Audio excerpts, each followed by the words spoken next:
Folks, blue-collar workers, whether you're a farmer, whether you're a local manufacturer, whether you're a postal service or teacher or plumber, whatever, we work hard, and we just want our government to support what we do when it comes to our rights, when it comes to our communities, when it comes to raising our children.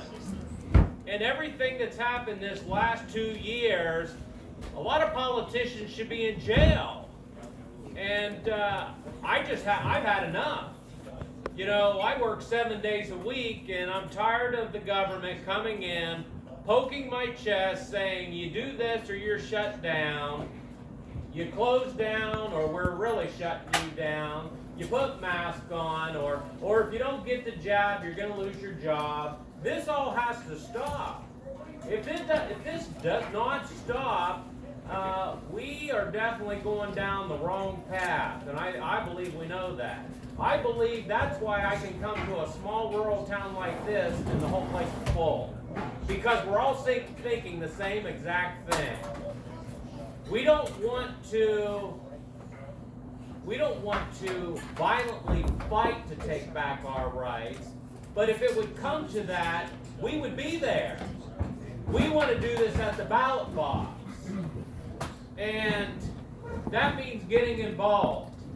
We're in this predicament right now because you and I have sat on the sideline in our comfortable bubbles. Life passes us by. We don't run for any elected positions. We just go out and vote. We vote for the lesser of the two evils, and we hope there'll be a different outcome. Well, welcome to communism. Welcome to show me your papers. Welcome to, if you don't get a shot, you're losing your job. Welcome to, if you don't have a shot, we're taking you off the organ transplant list. These are the kinds of things that are happening in the United States of America. It's ungodly, it's unjust, it's not righteous, and it's against the law. But we have to hold these people accountable. And if we don't do it, I guess you better get used to saying, where do you want me to be? How long do you want me to be there? Because that's what the government wants. Again, I'm just a small business guy like you all. I own and operate a cow-calf operation, the feedlot. Back in 2004, I built a packing plant on my farm because I was tired of all the politics at the local livestock yard. I wanted to control every dime I made from my livestock from birth to the end consumer. So I cut everybody out that I could. And then my packing house kind of organically grew into a retail butcher shop, and then a full-blown bakery, and then a restaurant, and then a tap room, and then an event center.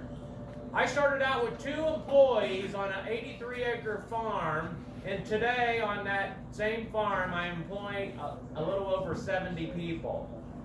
So I can tell you, the United States of America is the greatest free country in the world with the most opportunity. All you have to have is some grit and determination. Reach out and grab that opportunity and run with it, and you will be successful. But we're teaching kids that they can sit home, they can collect the government dole, and they don't have to work. We have a big problem around this state with filling jobs. And then we as employers, we have to compete against the government for staffing. These things are against what this country was built on. Capitalism. I love capitalism. You get out of life what you're willing to put into life. And if you're not willing to put in anything, I guess you might starve. But not today, because our government is right there wanting to hand feed you, take care of you. We'll take care of you if you don't want to work. That needs to stop. If it doesn't stop in this country, it needs to at least stop in Ohio. That's right. We have that authority. We can make this a great working blue-collar state. we have to make hard decisions. You know, years ago,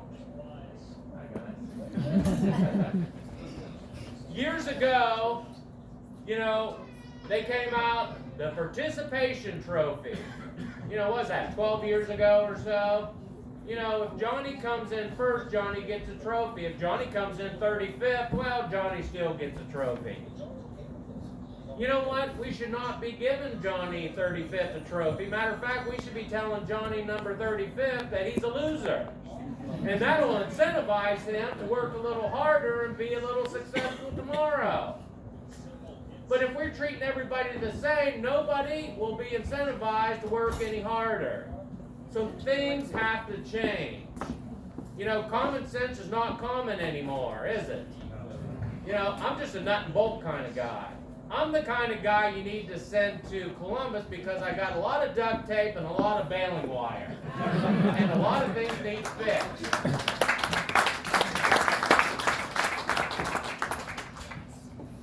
You know, let's start out with our local school systems, our public education. And I don't know how your public education is here indirectly, but you know, there's a lot of schools out there, they're not educating anymore, they're indoctrinating our children. They're indoctrinating them in the kindergarten through high school, and then they go to college, and then they get a little bit more indoctrination, and hence, here's where we're at in society. And this hasn't been happening just for the last few years. This has happened for decades, but we haven't been paying attention. We have to stop this. We need public school systems to start educating again. Reading, writing, arithmetic, science, American history, civics.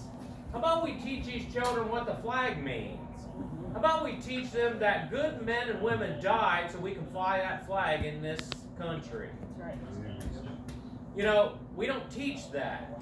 Matter of fact, we need to, our children should be saying the pledge in our schools every day. We should say the Lord's Prayer in our schools every day. You know, and they say, well, you have to have separation of church and state. Well, you know what? I don't care if you believe in God or not. It won't hurt for the Lord's Prayer to be said in our public school system. Period. Maybe that's the problem. Maybe that's the biggest problem we're having today. We've canceled God out of everything. How about we bring God back in? How about we fall on our knees and say, you know what, God, we need you. That's what I think we need to do. I think we can get this whole country turned around. But, come on in, buddy. They said somebody VIP was coming. We're over here.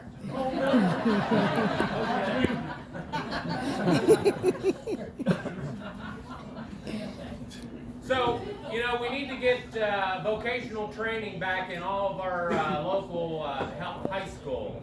You know, and we need to make sure that our young people realize that you don't have to go to college to be successful. That is an option. But there's another option here too, and that's to go into skilled trade. And you can make a heck of a lot of money if you go into skilled trade. I know plumbers, I know electricians, I know iron workers. They're making six-figure incomes these days. And it's very easy because there's a lot of that work out there. And not a lot of people want to do it. A lot of manufacturing jobs that we have 60, 65-year-olds filling these positions because there's no young people coming up doing these kinds of jobs. So here in the next 10 years, we're going to be in a world of trouble because we're flushing everybody into college. We're telling them that, well, the only way you're going to be successful is if you go work on computers and you sit behind a desk somewhere. Well, we got a lot of work to do in our school systems. And then we need to stop teaching this heinous curriculum, 1619 project, the CRT. How about let's draw a line right down the center of our children and tell this little guy, that if he falters in life and he doesn't look like this little guy, this little guy should be somehow sorry because he was born a particular color. That's wrong. And we need to get that curriculum out of our schools. And then we got this nonsense, this sex ed nonsense. Pornographic sex ed, transgenders. Folks, I know you rural people out here. There's God made cows and God made bulls. That's it. And that's what we should be teaching our children. Period. All this curriculum, all this nonsense, leftist ideology needs to be out of our school districts. We need to hold accountable our teachers' unions and our superintendents, the people that are allowing this stuff to be in the schools. We have to close the gate to Washington. They're not doing our children any good with some of this heinous curriculum that they're pushing into our public school system.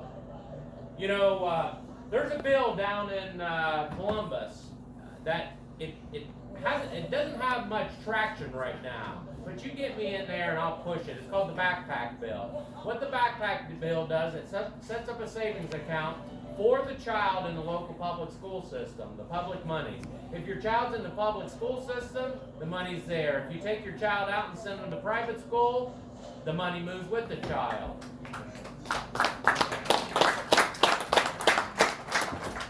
That makes that makes the local public school system a business now. Now they have to compete for every single student that walks through the front door. Now, is there any teachers in here? Public school teachers? Okay. Yeah, there we go. So I've had public school teachers come up to me and say, Joe, we like our job. We don't think this is a good idea. Well, I always ask them, do you have children? 9 times out of 10, they say, absolutely, I do. I said, are you willing to sell your child out for the almighty dollar in the bad curriculum in the school system? I haven't had one teacher say, yes, I would sell my children out. I said, well, let's not worry about the money. Let's worry about the future of these young generations, because at the end of the day, if you don't have a job in the local public school system, you're going to have a job across the street in the private school system. So there's always going to be a job. I'm tired of, we always put money ahead of everything. That's why our political system's so corrupt. They make all these decisions because it's all about the money that comes back around to their pocketbook. Let's stop thinking about the money and let's just do what's right, regardless of the money. If we could hire representatives that would lead with that in mind, man, we could change this world. But the corruptness, the darkness, the backroom deals, it's killing communities, it's killing our state, it's killing our country. This isn't R against D no more. This is evilness against godliness. Yep.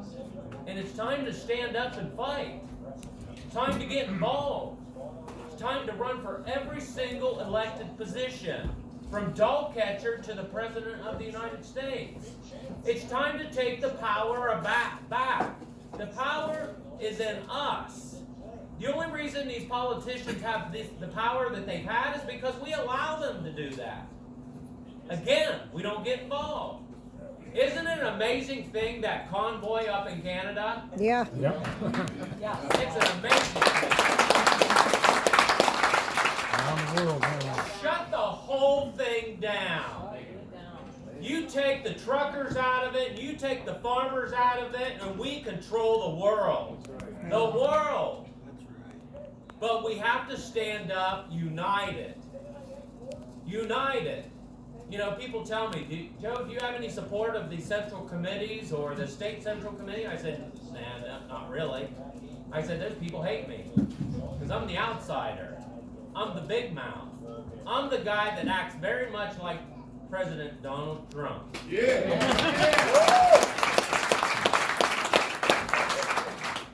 You know, but I try to stay a little bit more in tune. We all know he said some stupid things sometimes. Yeah.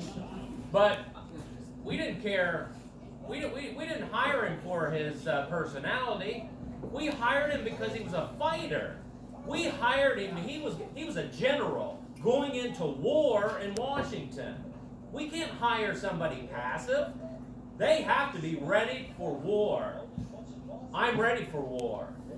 You send me Take to it to 'em. Columbus, and it's going to be a mess. I know it will be. Out of the system. You know, they're 2020. They came up at my driveway and they said, Joe, you need to make sure that every single one of your employees wears a mask. You need to make sure every single person coming into your building has a mask on. You need to put lines on the floor, and you need to shuffle people around like cattle. And I just looked at him and said, no, sir, not going to do that. Matter of fact, I put a big sign on the front of my building. It said, if you do not want to engage with unmasked staff members, just don't enter my building. Because again, I'm not going to step on the rights of my clientele nor my staff for monetary gain. If God decides I'm not going to be on that farm anymore, hey, that's his plan. But money doesn't mean that much to me. I'm an entrepreneur. I can make a living anywhere in this country. There's a silver lining to everything. And that's what I always tell my wife. If I lose my farm tomorrow, guess what? I don't have 70 employees and I don't have to worry about that anymore. So there's goodness to everything. You just have I'm the guy with the glass half full. You just have to find the goodness. You can always find badness, but I always look forward to what is good about everything, even the struggle. There's something good even in the struggle. I don't know why God pushed me down this path. I wish He would have pushed somebody else. Politics is an evil, disgusting business, and what I've learned in the past year, man, there's no reason why good people, they don't want nothing to do with politics. You know, they lie, they cheat, they steal, they try to smear you, smear your family, they try to tear your business down. I don't know if I'll survive, I don't know, but it doesn't matter, because this has to be done. We got to take our state back. You know, this whole masking thing, vaccine thing, you know, there was a bill down there in Columbus, HB 248. No mandatory vaccines or mandatory vaccine passports. That bill should have been very simple to pass through. They needed 9 votes to get that bill out of Health Committee. 9 votes. They couldn't even get 9 votes. Matter of fact, the most vocal representative on that Health Committee, she was so vocal in getting it out of Health Committee that they kicked her out of Health Committee. That's what goes on in Columbus. You would think constitutional conservatives, or conservatives in general, and just want to tell you, conservatism and Republican, those two words don't much go together anymore. The Republicans down there in Columbus, they have 90+% of them, they don't even know what conservatism is. You know, they're just the other wing of that bird, the Democrat Party. We have to stop hiring these people. We need to hire people that really, truly knows what being a constitutional conservative is. Most of them do not. They're in there to get power, prestige, and become filthy rich. We have to quit hiring those people, and I'm guilty of this. I didn't get involved. My involvement was, I go vote, that's it. Go vote and go back home. Well, when you start taking my rights away, you've done poked that bear one too many times. And it's time to get out and get involved and take our state back. First thing I would do, if we're still dealing with this, day one, sign an executive order. No more mandatory vaccines, no mandatory mask. None.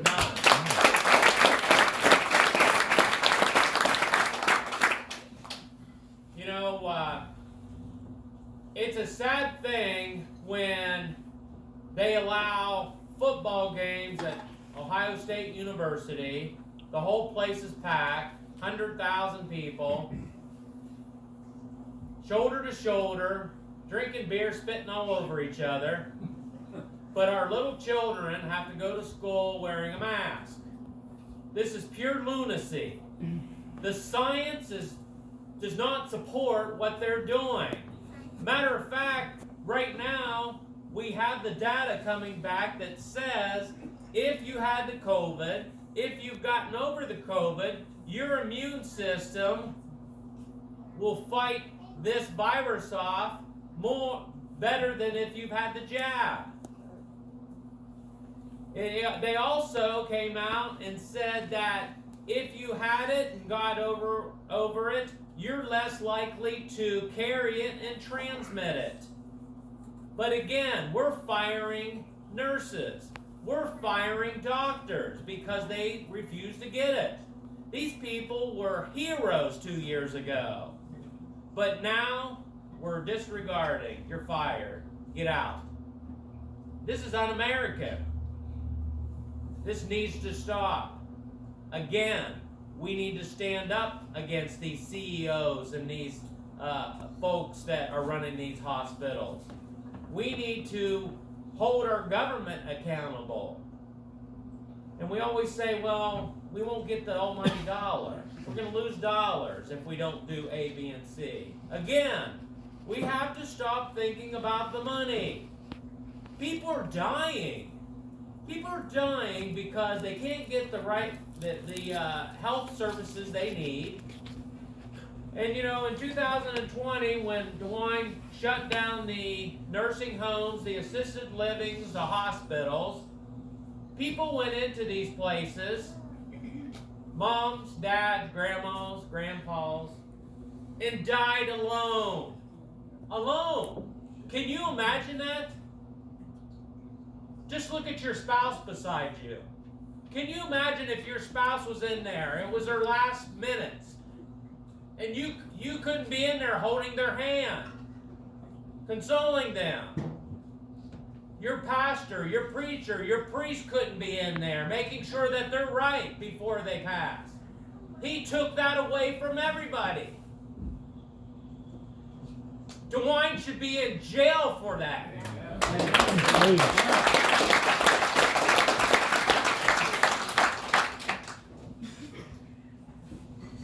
You know, amongst the whole pandemic, and then we have the riots of 2020, the summer of 2020, you know, the domestic terrorist groups, the BLM and Antifa.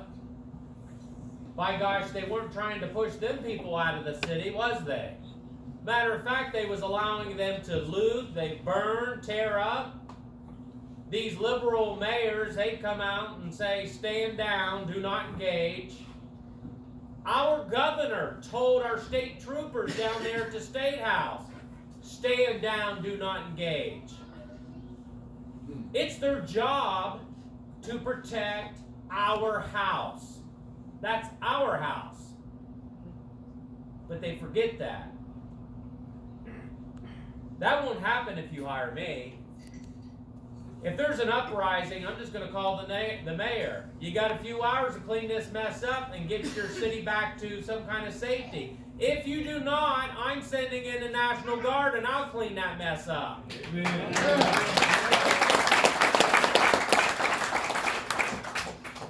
We need to support our first responders. We need to make sure they have the appropriate tools, the appropriate up-to-date training to carry out their jobs efficiently and effectively, keeping our community safe. And we need to make sure we're holding first responders accountable, making sure they're doing their job, making sure that community is doing their part of it too. Because we have badness on both sides. But this nonsense of we have one bad officer, so they're all bad, That narrative needs to stop. But we do need to hold everybody accountable. If you're not doing what you're supposed to be doing, there's going to be somebody there holding your feet to the fire. And then we need to hold our judges responsible. This whole bail reform, we arrest these repeat offenders, we put them into the system. These judges slap their wrist and put them back out on the street. That has to stop too. These judges, they took an oath of office, and their oath of office is bipartisan. It's not liberal leaning, it's not right leaning, it's bipartisan. They should not even be thinking left or right. The law is the law, period. We need to hold these people accountable. And if they don't do their job appropriately, we need to hold them accountable from the state level. Removing their licensure if they don't do their job correctly. You don't hear none of that, do you? Where is Yost these days? How come he's not holding these judges accountable? He's the top law dog in this state. And he should be overseeing some of the heinous things that our local judges are doing. Over there in Washington, they're trying to pass some gun legislation. Our guns are always under attack, aren't they? They always want to take our Second Amendment away from us. This new bill they want to pass, they want a permit for a military-style gun, permit for an antique-style gun, $800 registration fee, and a psychological evaluation. Now, all I want to know is, they going to send a psychologist to my farm to do this, or how's this going to work? So the first thing they're going to do is look at my social media page. You know that. So this psychologist can say, okay, Joe Blystone, looks like here you love God. That's right. Looks like, you love the American flag. You're right again. Oh, Joe, looks like you're a patriot. Bingo. Well, Joe, we regret to inform you, you're a racist and you're a terrorist, and we're not giving you a gun. Folks, if you don't think that could happen today, you haven't been paying attention. Here a few months ago, the White House press secretary, you know that gal, we're going to circle around to that. She actually said, we're working with social media platforms to make sure there's not any untruth being posted. That's communist China stuff right there. Whatever happened to, I could call you the most heinous name and you could call me the most heinous name, and then at night we sit down and have a beer together. Whatever happened to that? That's the America I want back. Yep. Nobody should be telling you what to say. We need to get back to that. We need to be pulling the power away from the big tech. I've been kind of pummeled for this, but I tell you what, big tech has too much power. I believe big tech should be treated like a utility in this state with regulation. They shouldn't be censoring the left. They shouldn't be censoring the right. They should just provide a platform, period.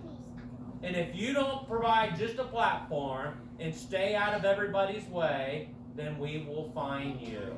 And we will fine you big. That's where a lot of people get their news these days. Through social media. Which about, 1/10 of it is probably actually true. You put anything true on social media, again, they censor it, they kick it off, or they put you in jail. These companies like this, we roll out the red carpet for in this state. We give them tax perks. We give them tax abatements. A lot of these places they built right down there around Columbus. Facebook, Google, then the Amazon. We're propping up all these big conglomerates that step on our rights, censoring us. How many books have Amazon pushed off of their platform because they didn't think they were appropriate? They shouldn't be. They're a store. They shouldn't be able to have the power to say, okay, well, this one's good for society and this book is bad for society. That's censorship. You know, I love this country. This country's worth dying for in my book. Dying for. Any veterans in here? Woo-hoo.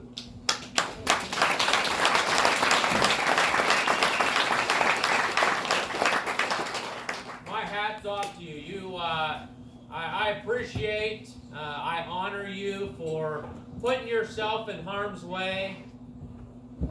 The ones of you that went to foreign soil to fight for our freedoms that we have in this great country. And I apologize to you. Because what you went and fought for on foreign soil, we shouldn't be fighting this battle in this country. But here we are today fighting for our freedoms. And why? Because folks like us, myself, I sat on the sideline and I didn't get involved in politics. So everything that you fought for, I let go. Because I felt comfortable. I was too busy. I was working 7 days a week. I'm not working 7 days, well, I am working 7 days a week now, but it's traveling around this state, standing up for every single person in here, fighting for your children, fighting for your grandchildren, because this state's worth fighting for. You know, several months ago, I was called out on social media. Somebody said, Joe, you didn't support President Trump. Matter of fact, you didn't even vote in November. So I got on the Franklin County Board of Election website, pulled up the voter file, and guess what it said? It said Joe Blystone didn't vote. So I called the Secretary of State and I said, I'm not sure what's going on here, but I said, you need to find my vote. I said, I want you to get the poll book. I want you to scan the page that myself, my wife, and my son signed and send it over to me. And they did. Our signatures were in there. The very next day, the director from the Franklin County Board of Election, Director Payne, called me and he said, Joe, he said, I think we found the problem. I said, okay, what is it? He said, well, when they fill in that voter file, they transcribe the signature from the poll book over to the file. I said, okay, that sounds simple enough. I said, what's the problem then? He said, well, when they were going through that book, they must have turned 2 pages instead of 1. I said, okay. I said, maybe they did. I can't, human error. I said, all I want to know is, did my vote count? That's all I care about. Well, he wouldn't answer me. So I talk about the election every time that I speak. So he called me up a few months after that, and he said, Joe, he said, I heard you talking about the election again. I said, absolutely. I talk about it every time I speak. And, by the way, Frank LaRose doesn't like me. I said, I waited for you to tell me if my vote counted or not. He said, well, you just don't understand. I said, okay, well, enlighten me. He said, well, when your vote goes into that voter machine, he said, there's no name, no voter registration, no identification that goes with that ballot. He said, it goes in there by secret ballot.